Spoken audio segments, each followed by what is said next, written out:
5:10 is the time. A Bristol student hoping to become the youngest woman to row unaided across part of the Pacific Ocean has had to abandon her attempt. Elsa Hammond, well, she aimed to row 2,400 miles from California to Hawaii in the Great Pacific Race. Hopefully, fingers crossed. Listening now, cross everything you've got. Elsa joining us via a satellite phone from somewhere. Also, her fiancé, Steve Bullock, is with me in the studio. Good to see you, Steve. Hi, it's great to be here. Let's see if she's there. Are you there, Elsa? Yeah, hi. Oh, fantastic. Great to have your company. How are you? Yeah, I'm not bad, thank you. How are you? I'm fine, but I'm not stuck in the Pacific Ocean and haven't been out there for absolutely ages. You sound a bit weary, you sound a bit fed up. Was it a big decision to call it a day? I mean, I am weary. I think everyone's weary after this amount of time. But it was a big decision, but I wouldn't say it's calling it a day or abandoning it as such. For me, it's more taking into account all the different sort of parts of the situation, so the weather and the area that I'm heading into by being dragged so far south.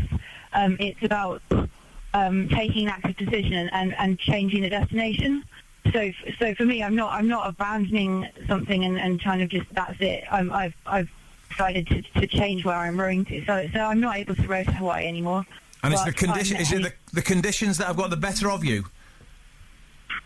It's that I've had constant wind against me since I began, and I've been dragged a lot further south than is ideal, and it's looking like even if I can fight against the wind, which is sort of continuing to be very strong, I'll be taken so far south that it starts to have too much probability of tropical cyclones and hurricanes, and it just becomes too unsafe really to carry on sensibly.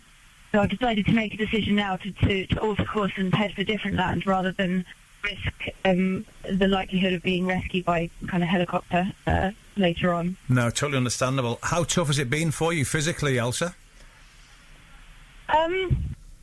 It's tough, and it's taking its toll on bits of my body that I hadn't really considered. So I was just saying to Steve this morning, actually, that my fingers are just have swollen up and become really weak. So I can hold on to the oars and I can row with them, but when I try and do anything else, I can't open handles of anything or turn anything with my fingers. I'm having to kind of use my hands and my wrists and things to do things like that. So they've just sort of swollen up.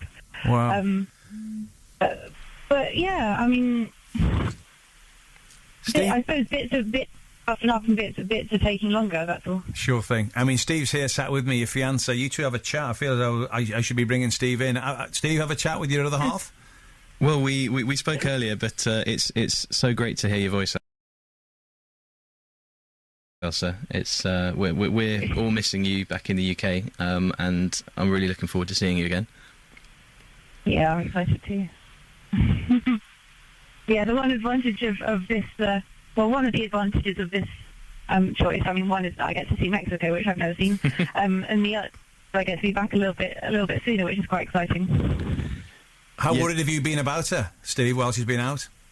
Honestly, I've had concerns, but the planning that we've both done for the last year and a half has been extensive, and I know that Elsa has trained and prepared herself mentally, and we've worked on all the logistics to make sure that she can do this safely.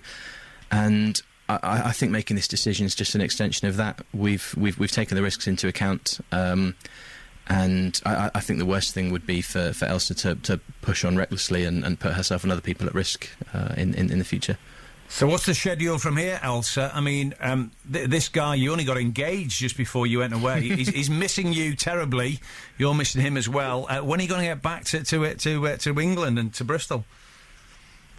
Well, I'm not 100% sure. Having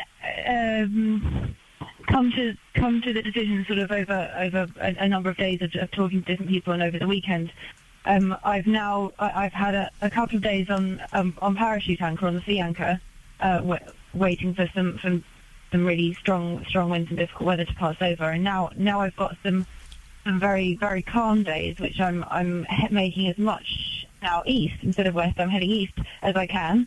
So we've got some uncertain weather heading in, and I'm sort of just making the most of the different conditions that I can. And at the same time, Steve is at the other end, looking at logistics and working out where a good place to make landfall is. So I don't know. Are we looking at weeks, I suppose? I'd probably put money on a few weeks back to land, and then a little bit longer to make sure that we sort out all the logistics in Mexico and the US. I guess I'm more than a little bit biased, but I think that what Elsa's doing is absolutely amazing. It is amazing, totally. So many things. There's the endurance. There's the mental fortitude. There's the fact that she's doing this in celebration of the achievement of hundreds of women, and on behalf of the three great charities that she's supporting: Global Ocean, the Great Initiative, and Plastic Oceans. And I think people agree with me.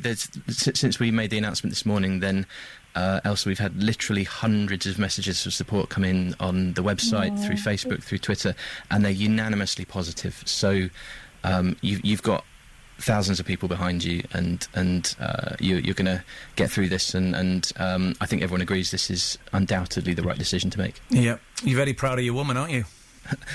I'm not sure my woman's the right word, but I think I am very proud of Elsa. Yeah. Listen, Elsa, stay safe, and hopefully we can catch up with you, well, maybe before you get back, but certainly when you get back to Bristol. It'd be fab to have you in the studio and a good old chat about this amazing experience. Yeah. Stay safe. Bye. Cool, Love you. Love you. That's brilliant. Absolutely brilliant. Wonderful stuff. Great words from you as well, Steve. Thanks for coming in and chatting with her. Great stuff. Steve Bullock with Elsa Hammond. Elsa, well, hopefully few weeks, you will be back, and hopefully on this programme. Great stuff here on BBC Radio Bristol. 18 minutes.